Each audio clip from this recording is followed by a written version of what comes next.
We already had the breakfast together because in order to be able to film this video for you, we had to have a breakfast before. So in Italy, we have normally a sweet breakfast. I also love to have my espresso. Normally I drink 2 espressos during the day and I take them during the breakfast in the morning. I will respond on one of your questions regarding plastic surgery and cosmetical treatments. I have to say that I didn't have such a great skin during my teenage period. I had a regular sleep. I never went to the discotheque. Also, I didn't drink a coffee. I started to drink coffee when I was already 35. I ate really organic food before the dieting was in fashion. I have tried alcohol also around 35. And basically I'm avoiding alcohol because I realized that it's something which really influences the skin a lot, dries the skin a lot.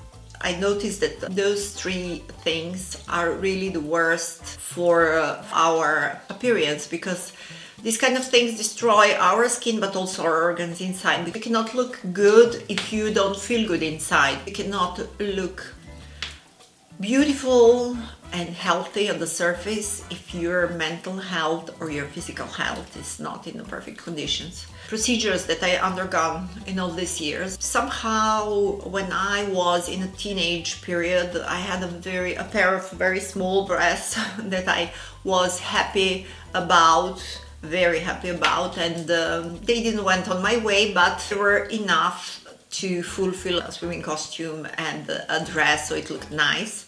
So I was pretty happy. And then it arrived my first child and my second child, and I did the breastfeeding because I know the importance of a breastfeeding for the immune system of the newborns. And at that time was still very high awareness of the importance of the breastfeeding. And of course I did the breastfeeding with my daughter for 1 year, with my son also about that time, and my breasts were like changed once I stopped breastfeeding, and I had a lot of skin. Since that was like at the beginning of the plastic surgery, at least in the circles where I was, the doctors were suggesting me 2 procedures. One was a lollipop and another one was to put a silicone implant.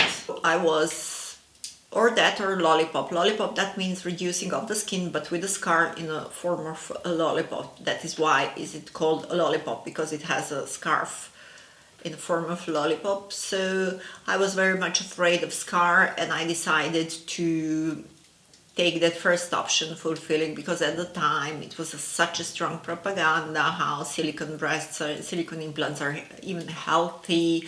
Then it was like they saved a life from the certain, in cases where the woman had a traffic accident and they like saved her life and so on. So the propaganda was so like you're going to the cosmetician, not cosmetologist, not to the plastic surgery, serious plastic surgery. I thought it's going to be a perfect solution and I will still feel good about myself, because I lost my self-confidence. And at that young age, we are very much about our physical appearance, and I was the same, and I really didn't felt well. So I went to that procedure, and after the procedure I got the boobs that I never had, because my figure also changed. I did a lot of sports, my physical body changed, I become slimmer, because I'm by the nature very tall. I'm 1 meter 82 tall, and I'm very slim, athletic constitution, because probably of so many years of doing sport and being in sport. So the contrast between my new pair of breasts, and my new breasts and my body was so evident that I started to notice the attention that I got everywhere. which made me very uncomfortable about myself. I was not ready to be, I start to not like the way how I looked anymore. I didn't feel myself, you know. So it passed 1 decade, 10 years, which is about the time approximately that you have to substitute your old implants with a new one. It's even though they have a life insurance, it is always recommended to be after 10 years maximum replaced with the new implants. So it was the period when I decided to, instead of having implants, remove them totally and do a lollipop, the first thing that was the option. And I have to say that that was something that I really liked. I forgot to say also, when I did my breast implants, the surgeon who was doing that procedure suggested me also to do a lip augmentation. That was really also for me something very new, and I was excited to see how this would look like. And then I was searching for the options, and then I found the option to put my own fat from my stomach, which is extracted in a very small amount, like 1 milliliter, or I don't know how. I don't even remember the measurements that they were using, terminology, but it was a very small amount, which leaves me so much pain. And then your own fat is like in some kind of instrument, is passing one procedure before being injected in your lips. I was convinced that this was a natural procedure, your own fat, your own material, and that is something that with the time will pass. So if I like it, I can repeat the procedure. If I don't like it, it's going to disappear, it's going to burn, and it's going to vanish. That was not the truth. Actually, the material from my own fat transferred in another area doesn't react in the same way. I've got small balls in my lips.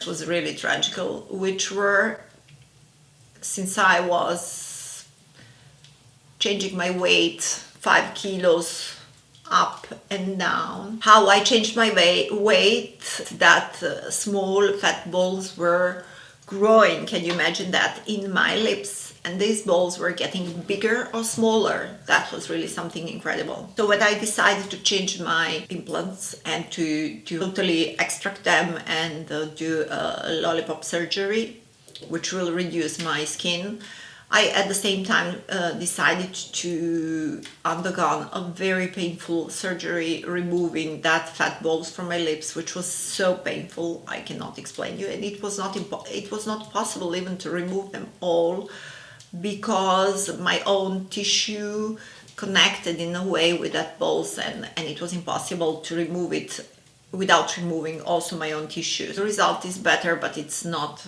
really like 100% that I'm satisfied. I have to check the microphone, sorry. You know me, I always forget to turn on the mic.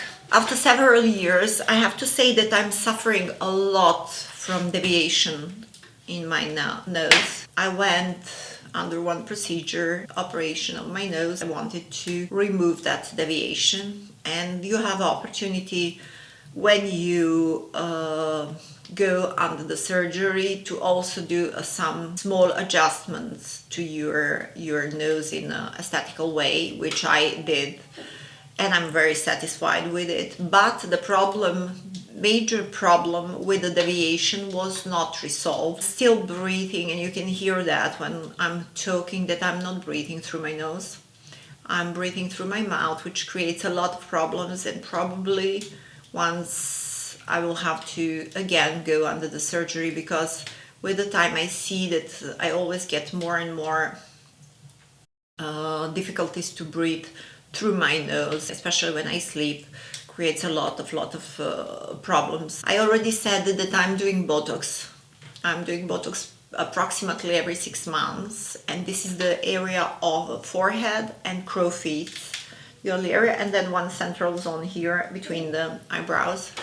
I do this since I'm 35, so that helped me to prevent a lot of wrinkles, and this is something that I would suggest. I also went under the procedure of not cat eyes, that was called mini facelift, because I also had, like with the time I had a problem with the eyelid that was falling. This is like something which gives you like a tired look. So I went under the procedure, which is lifting that part of the eyelid, and also lifting a part from here, lifting a part of an eye, kind of a mini facelift, just this zone here. So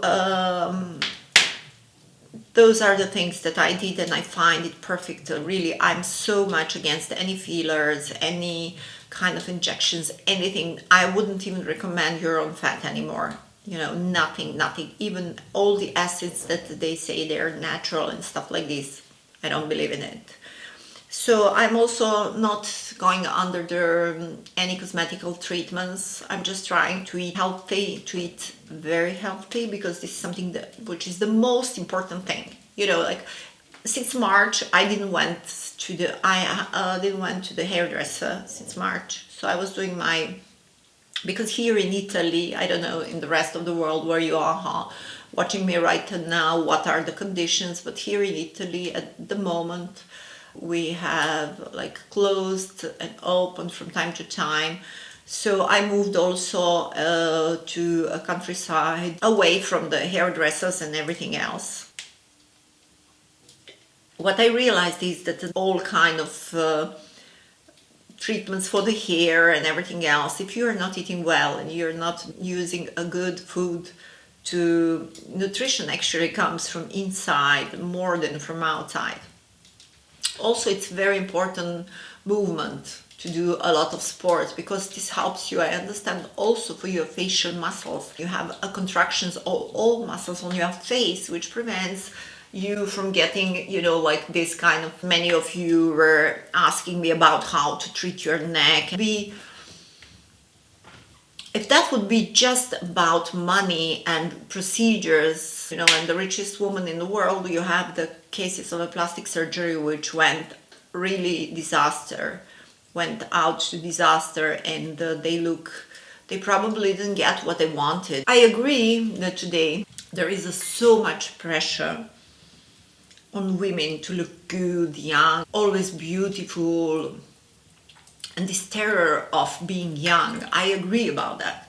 But if you inside feel like you're full of energy, you want to dress, you have a wish and will to travel, to do also many jobs which require good look. Today, there is a statistic which says that 80% of the people which apply for different kind of jobs are getting the people that look better and younger.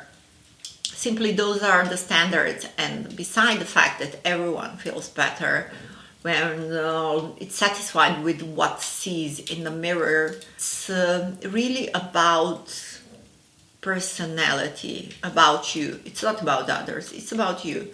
And also it's very tricky, because if you feel like you want to be beautiful and you want to fulfill some beauty standards, that's very tricky, because you are going to be then on the mercy of every person on social or on the street, on their view on you and their judgment that you will see in their eyes. I think it's very important that first of all, person is mature, that decides to do certain corrections. I would never agree with that in a very young early age. And the second thing is that it is something that it's not psychologically related to other reasons to do such a thing.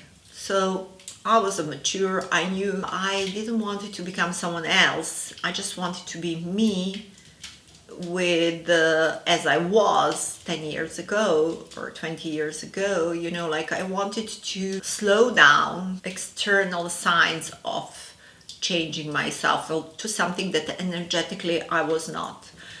At the same time, you know that the real aging is something related to your veins, to your blood pressure, to your heart, to your conditions of your kidneys. And that's also something that I take care of. But never ever forgetting that my body is just a vehicle. I have soul that is inside, and I'm really taking good care of the soul, because it is like a Ferrari. It is not about machine, it is about the driver. Take care good of your soul before everything else. I hope you enjoyed this video. Maybe we should do more often this kind of small talks. Write me in the comments your questions and I will try to answer on them in some of my next videos. Have a wonderful day, my dears.